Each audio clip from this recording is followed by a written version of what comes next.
जम्मू कश्मीर के शोपियां जिले में बुधवार तड़के आतंकवादियों और सुरक्षा बलों के बीच हुई मुठभेड़ में जैश ए मोहम्मद के 2 आतंकवादी मारे गए हैं। अधिकारियों ने बताया है कि सुरक्षा बलों ने आतंकवादियों की मौजूदगी की सूचना मिलने के बाद शोपियां जिले के मिमेंदर इलाके में खोज और तलाशी अभियान चलाया था।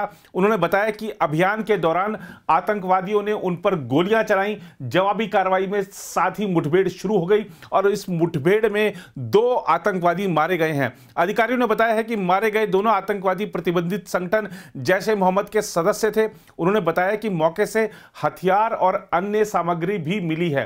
दूसरी ओर पाकिस्तानी सेना ने जम्मू कश्मीर के उरी सेक्टर में भारतीय चौकियों पर बुधवार को जबरदस्त गोलाबारी की। भारतीय वायुसेना ने मंगलवार को पाकिस्तान में जैश ए मोहम्मद के आतंकवादी कैंप पर जो हवाई हमला किया था, उसके बाद पड़ोसी देश ने बुधवार को यह गोलाबारी की। लेकिन पुलिस के एक अधिकारी ने बताया है कि पाकिस्तानी सेना ने जब बुधवार तड़के भारतीय चौकियों की तरफ गोले दागे, उसके बाद भारतीय सेना ने पाकिस्तानी सेना की इस हरकत का बराबरी से और मुंहतोड़ जवाब दिया है। साथ ही उन्होंने बताया कि खबर मिलने तक उरी सेक्टर में नियंत्रण रेखा के पास दोनों ओर से गोलीबारी जारी थी। भारतीय सेना ने सीमा पार से पाकिस्तानी गोलाबारी का करारा जवाब देते हुए जम्मू कश्मीर में नियंत्रण रेखा के उस पार स्थित पाकिस्तान की 5 चौकियां ध्वस्त कर दी हैं।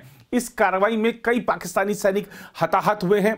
एक रक्षा पीआरओ ने कहा, भारतीय सेना ने जवाबी कार्रवाई की और हमारी लक्षित गोलीबारी में 5 चौकियों को गंभीर नुकसान पहुंचा है और राजौरी और पुंछ जिलों में नियंत्रण रेखा से लगे क्षेत्र में जो पाकिस्तानी सेना के जवान हैं, वो कई जवान हताहत हुए हैं। उन्होंने बताया कि मंगलवार शाम 6:30 बजे के बाद पाकिस्तानी सेना ने हताशा के कारण नियंत्रण रेखा पर भारी हथियारों से गोलाबारी करके बिना उकसावे वाला संघर्ष विराम उल्लंघन किया।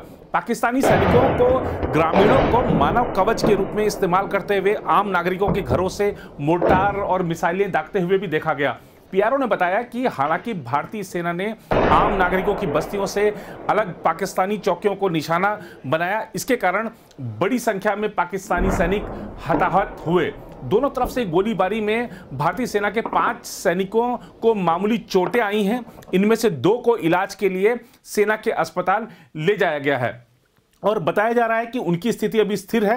दूसरी ओर भारत ने अंतर्राष्ट्रीय समुदाय के बीच पाकिस्तान को घेरने का काम जारी रखा हुआ है। विदेश मंत्री सुषमा स्वराज ने बुधवार को चीन के विदेश मंत्री वांग यी के साथ मुलाकात की और इस मुलाकात में सुषमा स्वराज जी ने जम्मू कश्मीर के पुलवामा जिले में हुए आतंकवादी हमले का मुद्दा उठाया।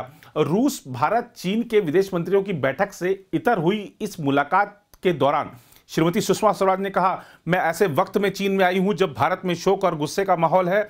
यह जम्मू कश्मीर में हमारे सुरक्षा बलों के खिलाफ सबसे भीषण हमला है। उन्होंने कहा, यह हमला पाकिस्तान स्थित और समर्थित संगठन जैश ए मोहम्मद ने किया है।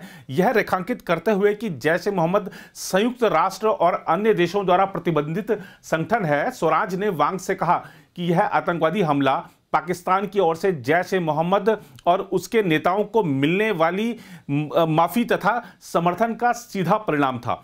अमेरिका ने भी बुधवार को पाकिस्तान से साफ साफ कहा कि वह अपनी जमीन से जो गतिविधियां चलाने वाले आतंकवादी समूह हैं, उनके खिलाफ ठोस कार्रवाई करे और किसी भी कीमत पर भारत के साथ तनाव को और ज्यादा बढ़ाने से बचे। अमेरिकी विदेश मंत्री माइक पोम्पियो ने फोन पर पाकिस्तान के विदेश मंत्री शाह मोहम्मद कुरैशी से बात की और सैन्य कार्रवाई से बचने की सलाह दी। संयुक्त राष्ट्र के प्रमुख एंटोनियो गुतारेस भारत और पाकिस्तान के बीच स्थिति पर बहुत करीबी नजर रखे हुए हैं, ऐसा उनके प्रवक्ता ने कहा है और उन्होंने दोनों देशों की सरकारों से अधिकतम संयम बरतने को कहा है ताकि यह सुनिश्चित हो कि स्थिति और नहीं बिगड़े। पाकिस्तान के विदेश मंत्री शाह महमूद कुरैशी ने मंगलवार को अमेरिका के विदेश मंत्री माइक पोम्पियो और अन्य विदेशी राजनयिकों से बात की और उन्हें भारतीय लड़ाकू विमानों द्वारा जो नियंत्रण रेखा के उल्लंघन से अवगत कराया।